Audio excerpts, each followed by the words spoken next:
All right, welcome to the Ultra High Net Worth Clients Podcast. I'm your host, Chris Broadhead. We started this podcast as a way to create a central resource of the best financial advisor practice growing tips shared by the most outstanding advisors in the industry, of which our guest today is definitely one. These outstanding financial advisors agree to be on the show and provide a ton of value for free, all in the hopes that our audience might learn from their words. My father was a financial advisor, and financial advisors are the main client we serve, so my marketing agency's mission is to help every financial advisor grow their business in an effort to help the world become more financially secure. Today, we have the rare pleasure of talking with an incredible financial advisor, Matt Miller. Matt, can you introduce yourself and tell us a little bit about you? Sure. My name is Matt Miller. I started this independent RIA. It's called Upleft. It's in the northwest corner of the northwest part of the continental United States on the Olympic Peninsula.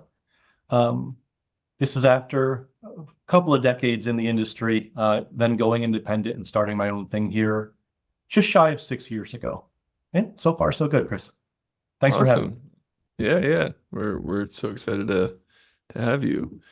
So yeah, Upleft. That was gonna be my first question, where the origin of the name came, but the offline before we started, you let me know that you guys are you're on the far left of Washington State in the most northwestern point. It's true. There's actually 3 different definitions of upleft. The origin, not to get too far into the weeds, is I'm a great big nerd. When I was even a pretty young kid, I used to pay attention every year when they listed the words that got added to the dictionary. And I always thought that was pretty fascinating. And one of my strange ambitions was, hey, someday I'm going to come up with a word and get it put into such popular usage that like maybe it ends up in a dictionary. I'm not there yet, but I did create a word. I did get it trademarked officially to start this. But you are correct. The easiest definition is from anywhere in the continental US, up and left is basically the directions to my office. If you went a couple blocks north of me, you're standing in water. If you go a few miles west of me, you're standing in the Pacific. So that's the way. That's how you get to us. The other one, if you want to get really nerdy, is on the efficient frontier. The folks in our industry will understand that the upper left-hand corner is the ideal place you want to be for minimizing risk and maximizing returns. Mm-hmm. Got it. I love it. Lots of fun meanings. Sure, why not? And it's it's got a ring to it. Upleft. That's easy to remember. Well, and I kind of like the fact that it spurs on some questions. You know, if people see it on like I've got a backpack, for instance, got it on there, and somebody will stop me and say, "What's that?" And it's a much easier way to slide into a conversation than to try to like hit somebody with an elevator pitch or something like this. It's tricky that way. Nice. Awesome. Well, you touched on it a little bit in your intro, but could you tell us how you got into this wild industry? Sure. It's weird that I'm an outlier, I feel like, because if you'd asked me when I was 16 or 17 years old, what I thought my profession and my day-to-day life would look like, I wouldn't have been very far off from where I am today. And I don't mind sharing, I'm 47 now. So 30 years in advance, I kind of knew this is what I wanted to do. I've always had an ability when it comes to math. And I've always been fascinated by sort of economics and just sort of how money works. The interesting thing was when I got out of school with my finance degree, I wanted to get into this business, but at 22 years old, there's a part of you that says, one, who in the world is going to want to take like life advice or put their most important asset in the hands of a 22, 23-year-old? And all the firms that are willing to give you sort of an entry point to the industry back then, there's just a couple things that are true. One of which is they want you to have like a built-in network of high net people. I'm from a little farm town in upstate New York. I am from the opposite of money, so that wasn't going to happen. The second piece of that is they just want you to sell your face off. You know, back then, this is not too long before like the do not call list existed, and everyone didn't have caller ID and things like this. So cold calling was sort of still alive and well, but it was in its last throes. And everybody thought, okay, you're just going to spend 12 hours a day, primarily during people's dinner times, trying to call them up and bother them, which didn't sound appealing to me at all. Led me into sort of corporate finance. I got a job in finance for like a Fortune 100 company, just running spreadsheets and budgets and things like that. To cut to the chase, when I was, 27 or so, my dad got sick. And when he passed away, my mother was left with all of this stuff. So she was a relatively young widow. She was in her mid-50s. But, retirement plans, insurance policies, various bank accounts and things that she didn't have to deal with before. I knew a guy who was an advisor in the Midwest. He was in Indiana. He was a guy who used to work with me at that same big company. He hopped on a plane in Indianapolis, flew into Albany, New York, met with my mom, and after the course of a couple hours, gave her a sort of a path forward that said, hey, you're going to be all right. Here's what the rest of your life financially could look like. And I don't think she would mind me saying, my mom is not a touchy-feely person. And she got up and did something I don't think I've ever seen her do before. And she hugged a complete stranger at the end of this meeting. And you kind of had that aha moment where you're like, the big corporations of the world, it doesn't matter how many hundreds of thousands or millions of dollars I make them or save them in a year. No one's ever going to hug me at the end of that meeting. Am I really making the difference I want to make? And then it wasn't too long after that, I literally knocked on the door of my local advisor office and says, hey, I'd sure like to talk to somebody about working here. And that's when it started. Wow.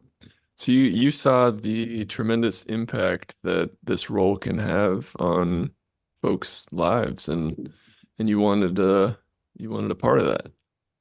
I just saw it up close and personal, and I wanted that level of, I guess, job satisfaction, for lack of a better term.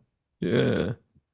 That's beautiful. That's that's amazing, and so unsurprisingly, we get that sentiment a lot on this program. But I think listeners, myself included, you expect like, okay, advisors, they're super interested in the nuts and bolts, and they love to see stocks go up and make a clever investment. And then it's like, check this out. Like, you think that's what it's all about, but it's really just like, I just want to make my friends, family, clients, and colleagues, feel safe. You nailed it. I think, one of the things that folks overlook, a lot of people overlook about our industry on the whole, is that at our very best, I think if we can provide somebody with contentment, then we've done our job. So I'm a CFP professional, and there's a lot that goes into that. And I always think of an example of somebody I worked with. This is probably 5 or 6 years now. Gosh, it's more than 5 or 6 years ago now. It's more like 8 years ago. And this person is a scientist, like a real in the lab scientist. I won't go into more detail than that. But I had assumed with a hard science and math background that he and his wife would really appreciate all of the analytics that went into the work I did. So instead of giving sort of the 1-page version, there was 20 some odd pages of Monte Carlo simulations and all the various calculations I went in. I really showed my work because I wanted to know that there's hard science behind sort of the soft science of financial advice. And when I gave them this report, he says, Matt, this is really great. I can clearly see you put a lot of work into this, and I appreciate that. We feel good about where we're headed. But I got to tell you the truth. You could have given me 1 page that just says, you're going to be okay. And that would have been enough for me. And that really shaped me, because now you're going to be okay is really just what I drive for every time. If I get people to there and I sort of see their shoulders drop and they've got that sigh of relief, I know we've done something right. Yeah. Don't be surprised if that ends up being the title of this episode. You're the professional. You're gonna be okay. That's awesome. Was that a Reservoir Dogs quote I just heard? Yeah. Well, I hope wow. so. Good catch, man. I was like, I wonder if I was literally thinking, I was like, I wonder if anyone's going to catch the way I'm saying this. My wife and I use that around the house. Sadly, if you went any farther, we would have had to change the rating on this podcast for profanity. Are you a doctor? Wow. Yeah. Are you big film buff? I am. I'm a little bit of a nerd in a few areas, but film happens to be Yeah. one of Yeah, them. yeah. I feel you there. I'm a huge film buff myself. My other podcast is we compare episodes of Sopranos to episodes of Mad Men, and we like try and find similarities because they had a lot of the same writers. No kidding. Yeah, That's fascinating. I yeah, and If you and bring the me down this entire rabbit hole, we'll never get off it. But now you probably just gained another audience member, if nothing else.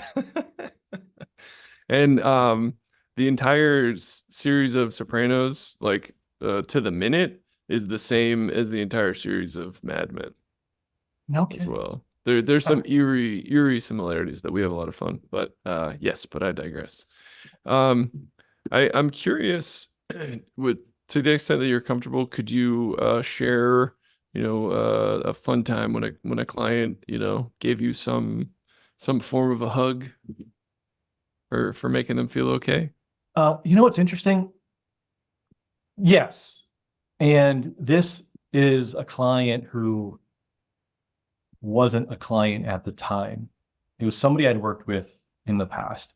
So I've had a long, strange walk through the world of financial services. And like I said, prior to 6 years ago, I was not working for my own RIA.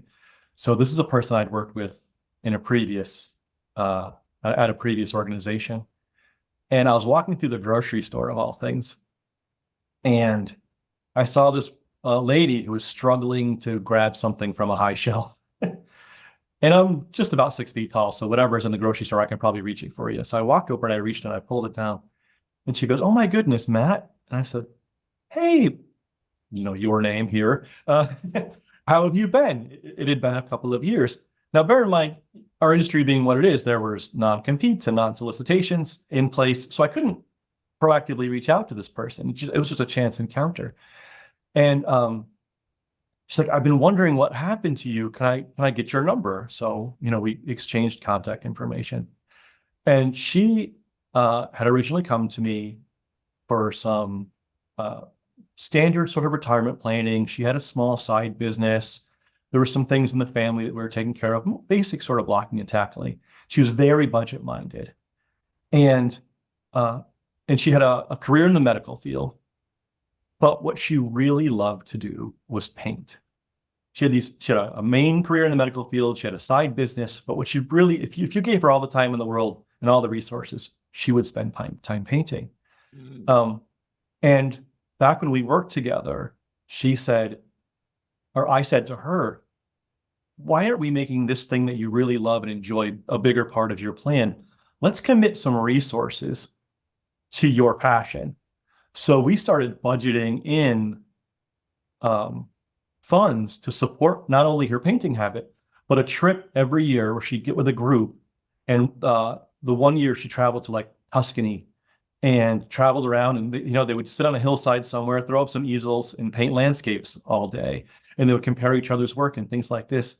And the reason she was so excited to see me in that grocery store aisle and immediately sort of leaned up and slapped a bear hug on me is, as she put it, I gave her, I don't care for the term, but I'm quoting here, permission to spend her assets on the thing that made her happiest. And that was one of those moments that, again, it's one of those little conversations that really changes the way I look at the industry, because now I spend a lot of time early on in a relationship really trying to understand folks. And if you find that thing that lights them up, even if financially it's a small part of the bigger picture, you're doing them such a service by honoring that part of them, by shedding a light on the piece of them that really brings them joy. So again, I apologize. Brevity is not my strong suit. So when you ask me for a story, I'm going to give you a story. No, that's exactly what we're looking for. You nailed it.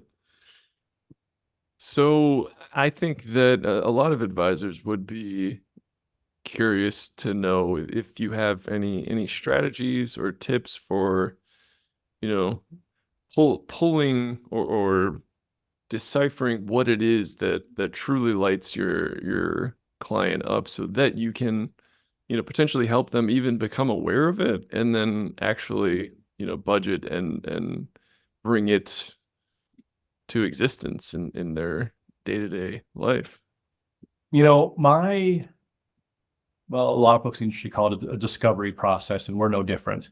Our discovery meeting, again, leaning away from brevity a little bit, can take hour and a half, sometimes longer. And my office is not like most you'll see, I dare say. It's pretty darn casual. I mean, this is a dressed up day for me most days.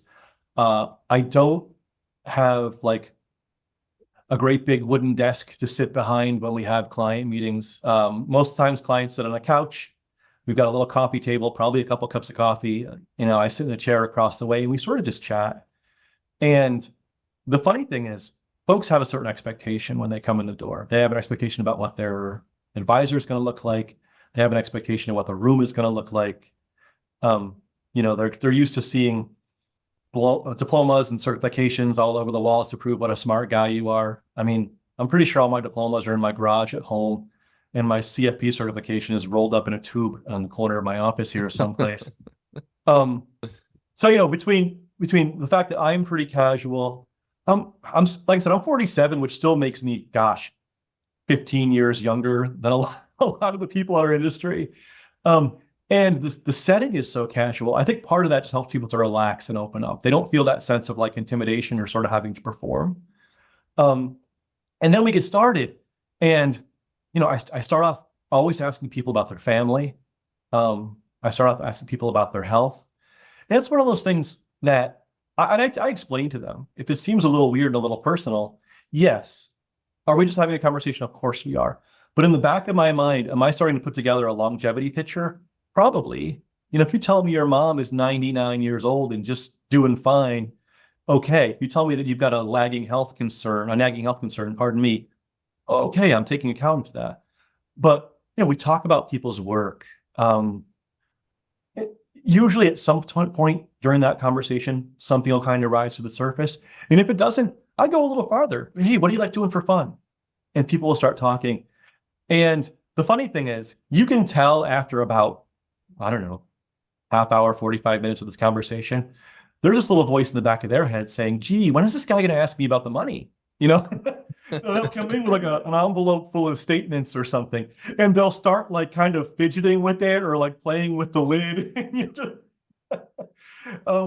But the weird thing is the math is always the part that came easy to me. I had to learn about people. That's the part I couldn't do when I was 22 years old. And now I've come to discover, as we've talked about sort of the contentment and the lighting people up, the math is also, in a lot of cases, the less significant part too. At least it seemed to be in my case. Mm-hmm. But yeah, again, short answer to that question is through our long conversation that's willing to just sort of go anywhere it takes us, I can usually find that thing. Yeah. Well, I think that is such a unique value add there. It's like, yes, we're going to analyze your finances and put you in the best place to be as okay as possible for as long as, as we need you to be, or we want you to be okay. And we're going to place an extra emphasis and focus on, finding that thing that you most enjoy that you may not think that you can afford to do, or you are allowed to do. And you're going to be like, look, no, you can do that. That seems like such a incredible value add. And I sort of had to back into that over time. The industry, and correctly so, I talked about Monte Carlos earlier. We focus on this risk of failure. And failure in this traditional sense is If your account values hit 0 and you're still above ground, that plan has failed. Right? So priority 1 is to make sure you don't outlive your money. And that's really, really important. But once you get to a certain level of confidence, and you don't say certainty because the world's a crazy place, so certainty is a hard thing to come by. But once you get to that certain level of comfort and confidence, then the question becomes, what is the risk of you leaving too much on the table? And by that, I mean, isn't there a risk to not getting the most out of your money while you're still alive? You can't take it with you, so once your lifetime income is established, once your estate plan is sort of knocked out, yeah, let's find a way to really make sure your days on this planet are full of joy for you, not just making sure we drag you across the finish line. Where's the fun in that? Mhm. Yeah, yeah. I just I really appreciate the way you connected those dots. We've had a lot of guests on here who've done amazing things for their clients, but just so pragmatic to the point. I gotta commend you for that. That's a new one. So good on you, sir. It's taken a lot of practice not to just spit equations at people, but I've gotten there over time. That's awesome. That's awesome. So I want to dig into, you were working for a firm and then you wanted to go independent, it sounded like. Mhm. And the RIA was appealing to you. Can you talk about your decision process to, to not go to a big wirehouse, to start your own firm and stick with the RIA? Okay, I'll try to give you the bullet points of this journey because it is a long one. So I'm going to try not to say bad things about companies or about people because I have friends that work everywhere in this industry and they're good people. There are good people at companies that I prefer not to work for, and that's okay. But I will tell you one company in particular. My first job, and that gentleman from Indiana worked for a company called A.G. Edwards out of St. Louis, Missouri, which does not exist anymore. Oh. And as far as I'm concerned, they really, really did things right. If they were still around, who's to say I still wouldn't be at A.G. Edwards today? Who knows? They went out of business 20 years ago, but still, they really seemed to care about what they did and how they did it and about putting a client's needs first. Well, in the mid 2000s, there was a whole bunch of M&A activity in the industry. And A.G. Edwards got merged with another firm that was a great big firm. And then it doubled in size. And that firm got bought out by another firm, which more than doubled it by one of the biggest banking and financial institutions in the whole wide world. Mm. And I'm not afraid to say I hated working for him. Mm. All of the promises I made to people about, hey, your fee structures are going to look like this. Or, hi, mom, I can give you this kind of discount because you're my mom. Suddenly these things just went away. And the company, the great big company, didn't have a way of, the great big company had a way of changing our payout structure in such a way where, especially new people in the industry like myself, a couple of years in, had a really difficult time sort of paying the bills. So here I was sort of struggling personally, financially, but also, these little fees and stuff, they were piling on top of people that were at the time, family, friends, friends of family, family of friends. And I said, you know what? I promised you wouldn't pay this. Now it's showing up on your statement. I was paying those fees out of pocket, which isn't a lot. Let's say it's somewhere between $15 and $50 a year. But when you're pretty broke and you've got a handful of clients that you're doing that for, it adds up. So in 2000, at the end of 2009, so we'd been through the worst of the Great Recession, people were breathing that sigh of relief saying, okay, things are on the upswing. We've seen the worst of it. I wouldn't have felt right making a change when we were really in the throes of just the nastiness of it all. But I was pretty broke. I was just emotionally spent. Just sometimes the things you witnessed during that time were really impactful. I stepped away from the private client world and went into sort of the institutional side of the business. That brought me to Denver, where I lived for 5 or 6 years. And one of my roles in Denver, involved consulting with, gosh, 300 or 400 advisors all over the Western United States. I was living on airplanes, which candidly I enjoyed. I sleep like a baby in hotel rooms. But it gave me my first look at the RIA model. When you're in a wirehouse, they kind of do what they can to shelter you from other ways of doing business. Because that's all, whenever every time someone goes independent, they just lost a revenue stream, right? And I'm not saying I got people working for broker dealers are doing the wrong thing. When I was there, I was doing the best I could. I was doing, honest work. But the system itself was built in such a way that, there's a lot of fees and things that people aren't aware of, for instance. And your loyalty has to run two different ways because, of course, you're loyal to your clients, but there's all these shareholders out there, and your job as an employee is to maximize shareholder value and answer to your management and things like this. So when I was going in and out of those 300 or 400 advisor shops, I had a chance to really see a lot of the worst ways to do things and a lot of what I thought were the best ways to do things. And it gave me this vision of where can I take all these different best practices from the people I think are really getting it right? Where can I drop the things I think are really not in the best service of the investing client? And then where can I add a little bit of just the stuff I've never seen anywhere, but I think would be either the right thing to do or fun. And that's where we ended up here. Wow. Okay.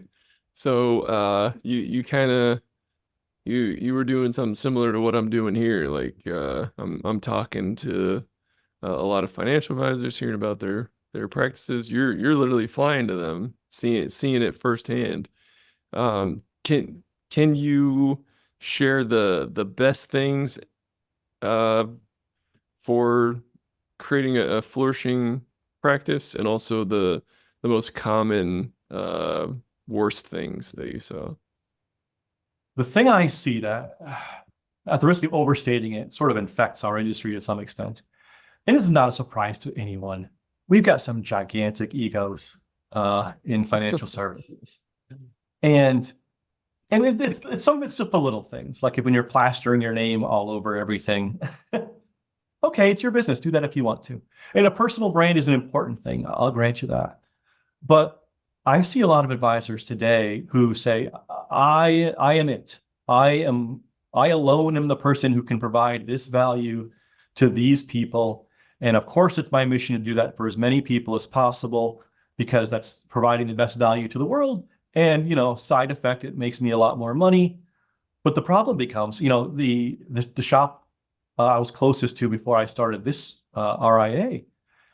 I went in there and there was one gentleman in his 60s in relatively poor health providing advice, and I'm using that sort of in a great big air quote, to 300 plus households.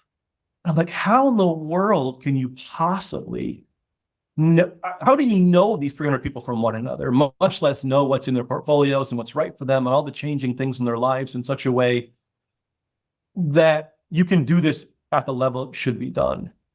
And similarly, and this is something that is probably going to annoy some folks, so I'll warn you in advance.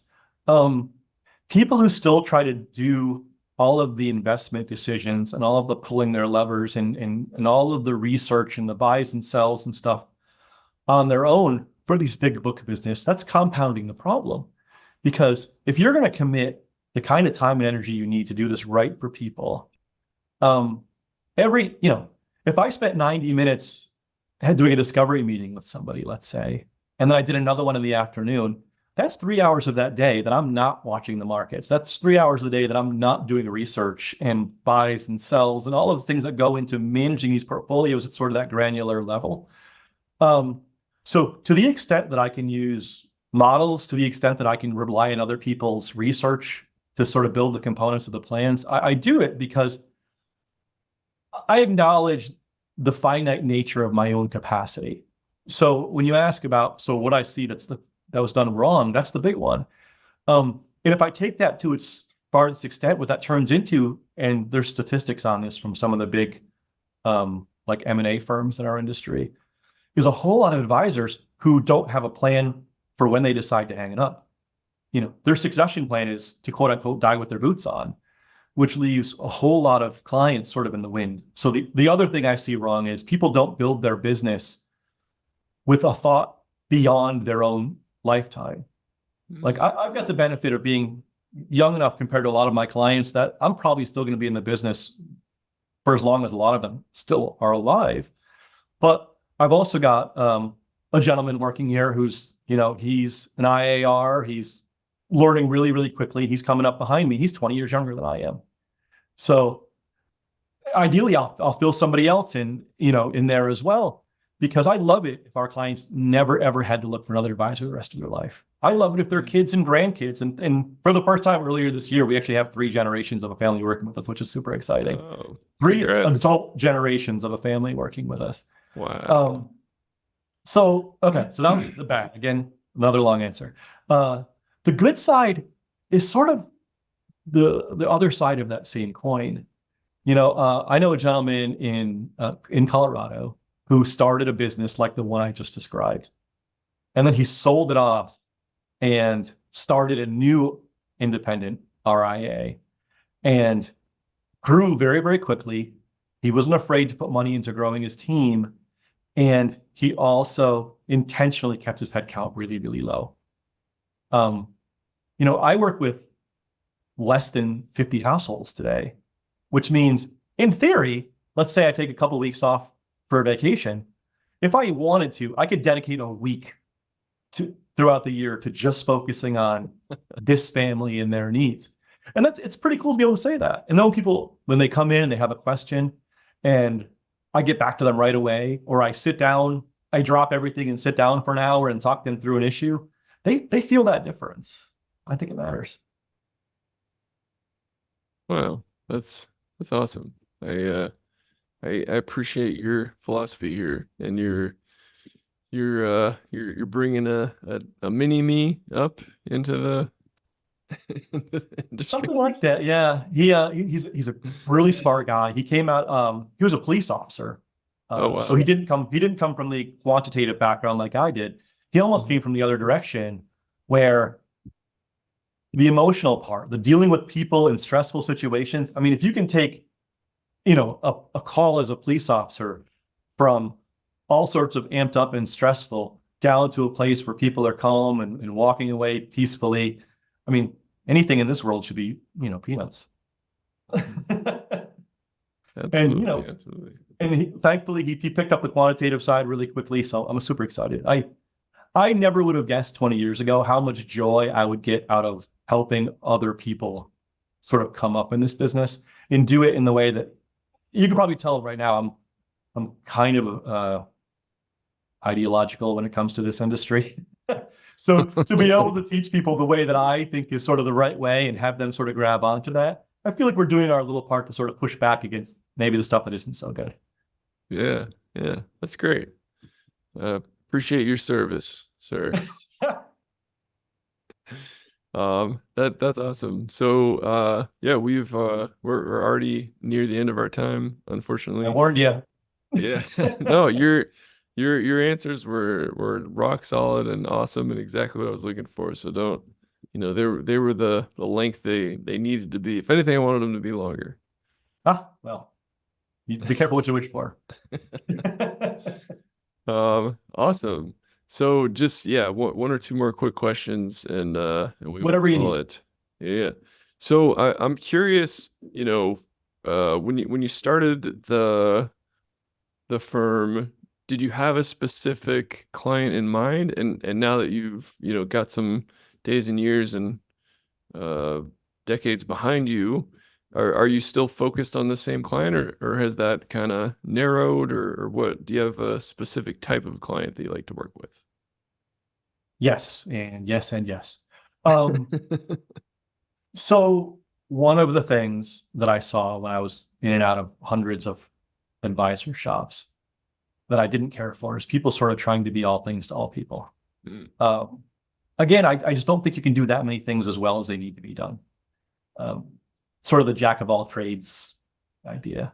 So what I did, and if you check out our website, on the front page, it says, here's who we work with. And there's 3 very distinct categories. There is people that are trying to turn an asset into an income stream.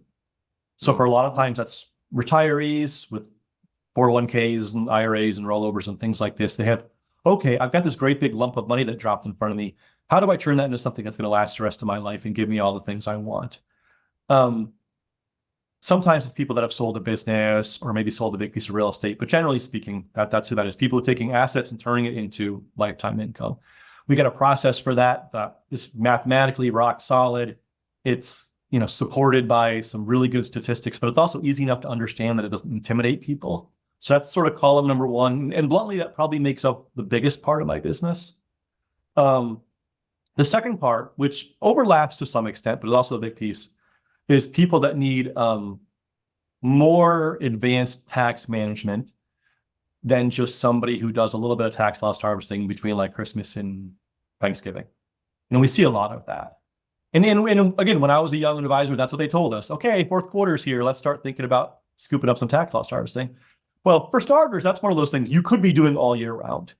But then there's things like, where do you put an asset, whether you put it in an IRA or not in an IRA? Can't you tax loss harvest all year long? Can you play with your rebalancing tolerances? There's a dozen tricks that we use to make sure that we can make an impact on someone's taxes, where ideally their sort of after-tax results are so much better than what they would have been if we hadn't used those tactics.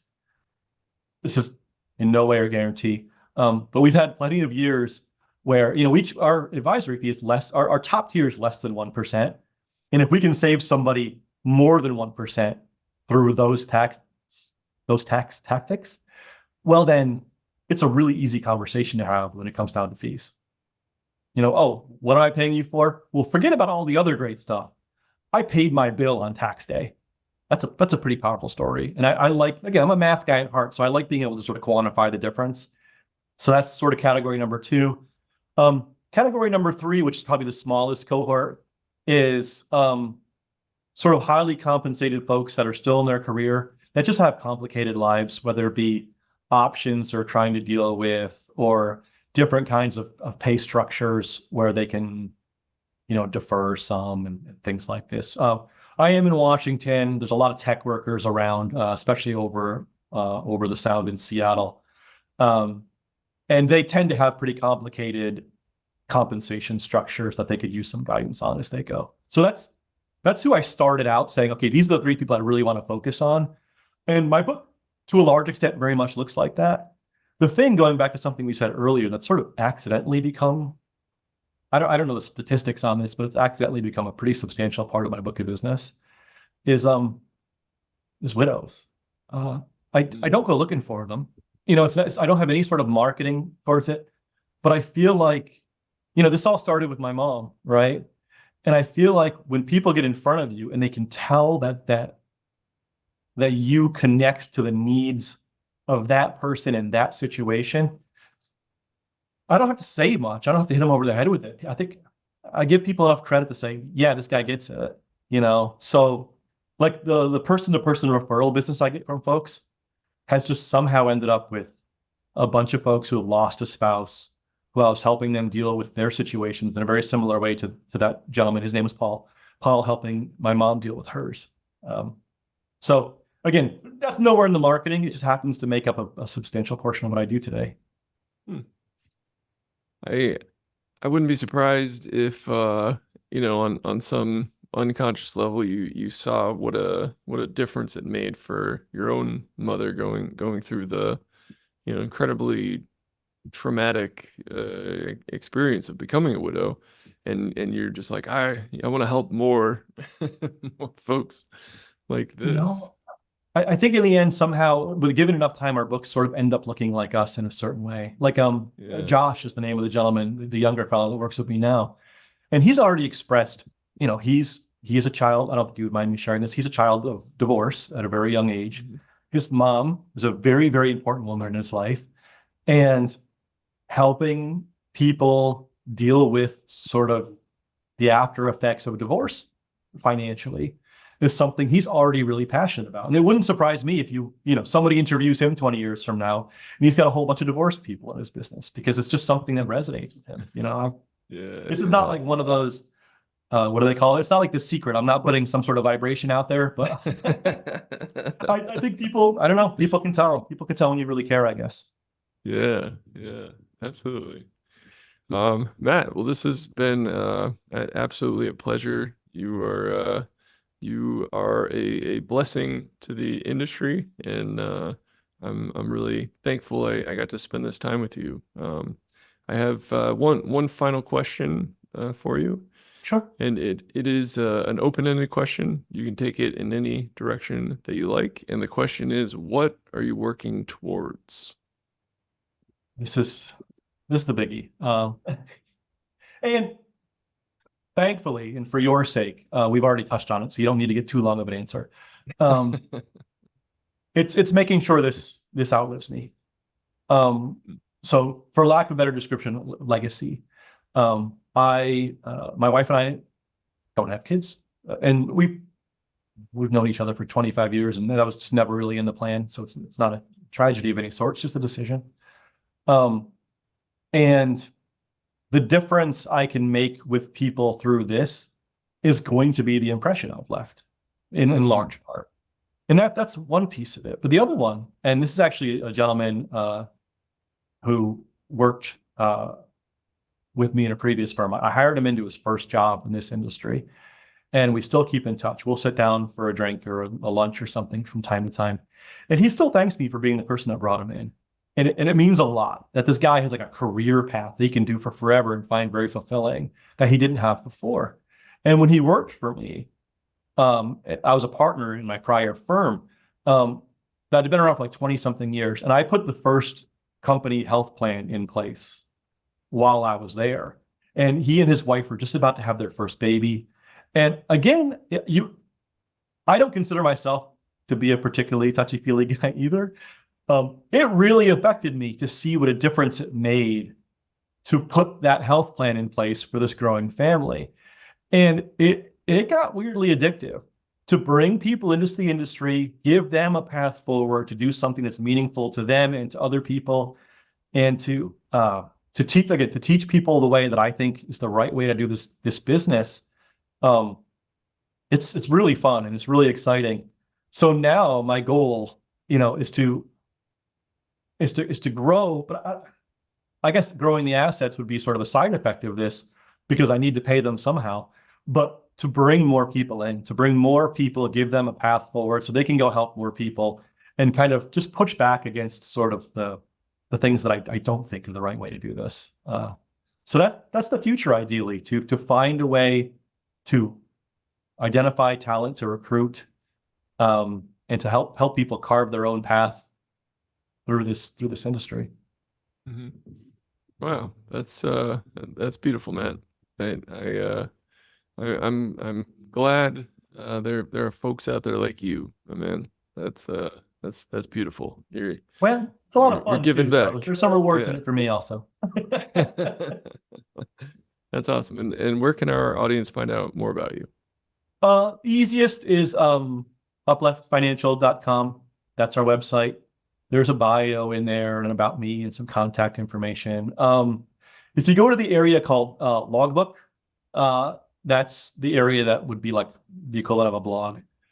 Clients get a newsletter from us a few times a year, but anybody can go into the Logbook and sort of read. It's my observations on sort of the world around us, and it usually ties back in, not every time, but usually ties back into finances.